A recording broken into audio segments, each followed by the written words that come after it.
रहीम, आज हम स्टमक समझेंगे, स्टमक की बीमारियां और उसकी क्या दवाइयां मैकटम के पास है ये समझेंगे।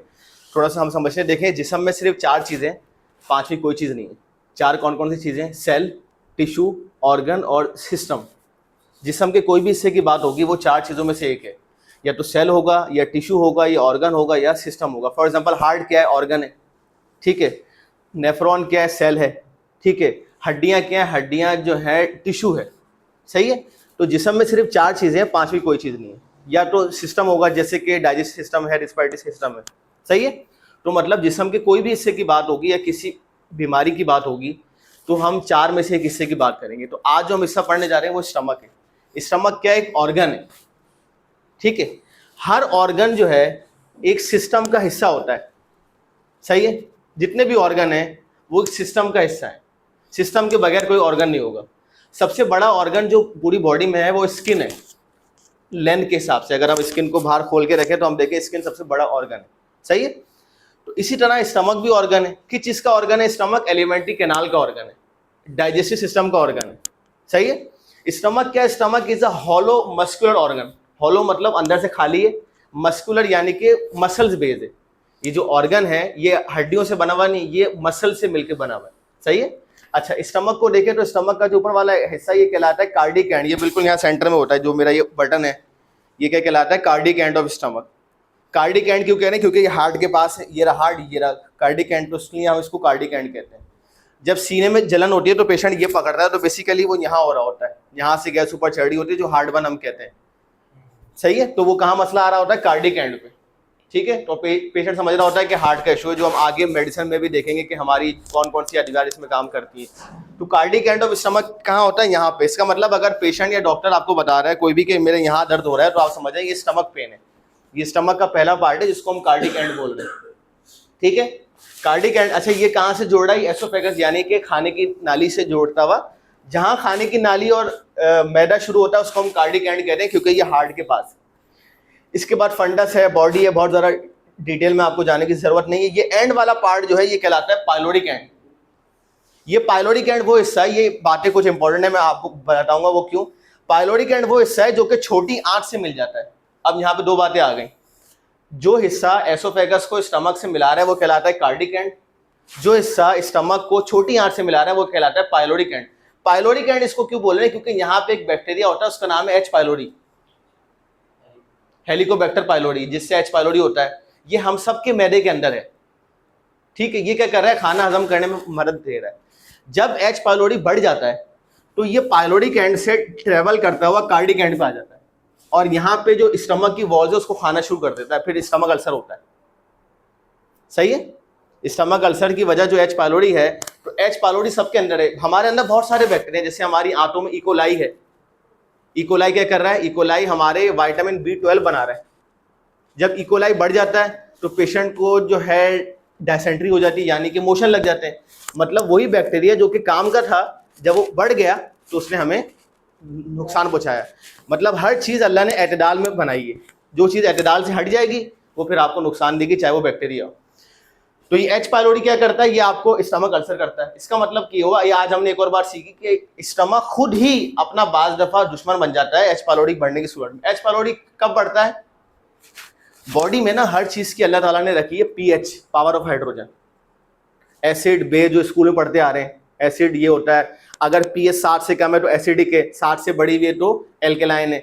मिसाल के तौर पे आप किसी की पेशाब की रिपोर्ट को देखें, यूरिन डीआर की, और उसमें आप देखें पीएच लिखी हुई है 5, पीएच नॉर्मल क्या होती है 7, आप 5 देखें तो छूटते ही आप बोल रहे हैं कि आपके पेशाब में जलन होगी। वो बोलेगा हाँ डॉक्टर साहब है, हालांकि उसमें तो लिखा हुआ नहीं है। आपने कैसे देखा? पीएच से देखा, ठीक है।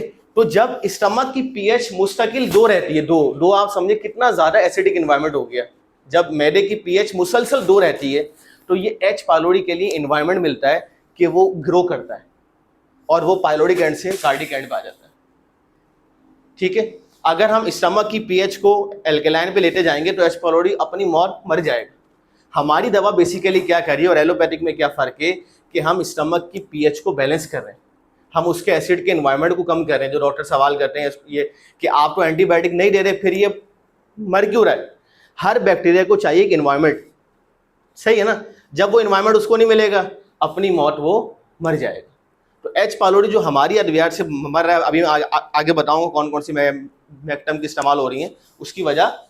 बात समझ में आई आपको कि ये इन्वायरमेंट है, तो आप डॉक्टर्स को भी गाइड कर सकते हैं इस हवाले से। नेक्स्ट करिएगा। अच्छा ये देखें, ये थोड़े से एसोसिएटेड ऑर्गन समझना बहुत ज़रूरी है। हर चीज़ एक दूसरे से मिली हुई है। स्टमक आपके लेफ्ट साइड पे होता है, ये लेफ्ट साइड है, इसी के ऊपर आपका जो है जिगर आ रहा है, स्टमक के पीछे पैंक्रियाज है। जब एक हिस्सा मुतासिर होता है ना तो आसपास के हिस्से मुतासिर होते हैं। मिसाल के तौर पे अगर किसी को स्टमक में इन्फ्लेमेशन है तो ज़ाहिर है लिवर भी चिपका हुआ है, पैंक्रियाज भी चिपका हुआ है, आते भी आसपास हैं, तो आसपास के एरियाज भी इफेक्टेड होते हैं। सही है ना? आगे बढ़े। आज हमारा टॉपिक स्टमक पे, तो हम स्टमक पे रहेंगे। स्टमक के फंक्शन को आसान, ये आप जहन में भी बिठाएं, एंड में टेस्ट भी है। सही है ना? आप चाहे तो नोट डाउन भी कर सकते हैं अगर आपके पास है पेज। स्टमक के फंक्शन को शॉर्ट देखने के लिए मैंने एक चंक यूज किया है, वो है ब्रेड। स्टमक का काम क्या है? ब्रेड। जी से याद रखें, bread is for break down and mixing the food. Stomach खाने को तोड़ता है और मिक्स करता है। Are relaxation of the muscular layer. उसको स्टमक ना चंकिंग इफेक्ट होता है, पहले अपने आप को यूं करता है, उसके बाद रिलैक्स करता है, फिर अपने आप को ऐसे करता है, फिर रिलैक्स करता है। ठीक है? ई इंजाइम रिलीज करता है। 3 इंजाइम निकलते हैं स्टमक में, अमाइलेज, पेप्सिन और लाइपेज। 3 चीजें जो हजम होती हैं, चौथी चीज हजम नहीं होती। आप विटामिन खाएंगे, विटामिन हजम नहीं होते, विटामिन डायरेक्ट बॉडी में शामिल होगा, ये बात याद रखें। ठीक है? आप पानी पिएंगे, पानी हजम नहीं होता, पानी डायरेक्टली बॉडी में शामिल होता है। मिनरल खाएंगे, मिनरल हजम नहीं होते, डायरेक्टली बॉडी में शामिल होते हैं। 3 चीजें जो हजम होती हैं, कार्बोहाइड्रेट, प्रोटीन और फैट। चौथी कोई चीज नहीं है जो हजम होती है। सही है? कार्बोहाइड्रेट, प्रोटीन और फैट को हजम स्टमक करता है। कार्बोहाइड्रेट हजम करता है अमाइलेज, प्रोटीन करता है पेप्सिन और फैट करता है लाइपेज। ठीक है?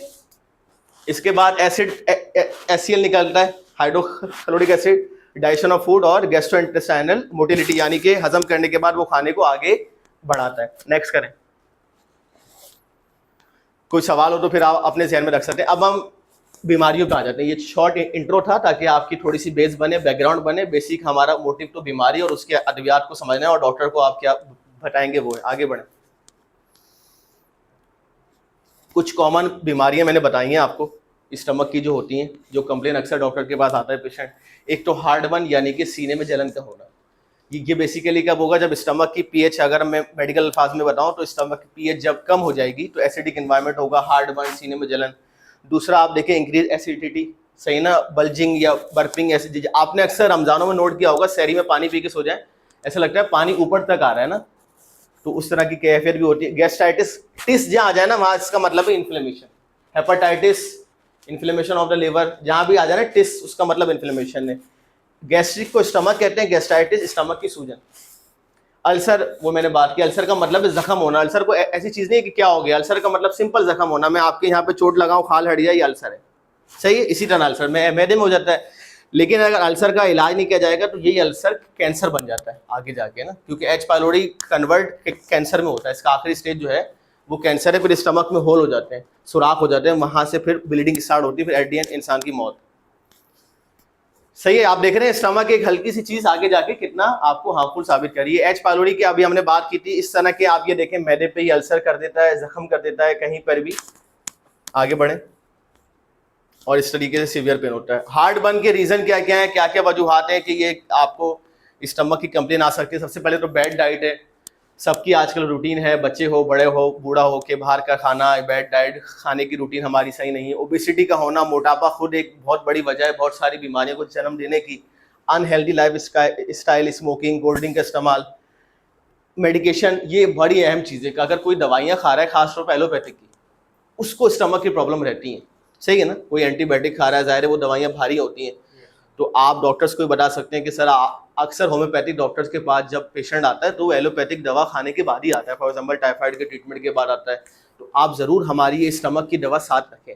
और एक बड़ी अजीब बात बताऊँ आपको, आप अगर बड़े बड़े एलोपैथिक डॉक्टर के पास जाएंगे ना, नबी साहब को तो इस बात का एक्सपीरियंस होगा, ये मेरी बात पे एग्री भी करेंगे, वो हर 4-5 दवाइयों के साथ एक गैस की दवा डालते हैं, लाजमी देते हैं। आप अब इसके बाद प्रेस्क्रिप्शन पे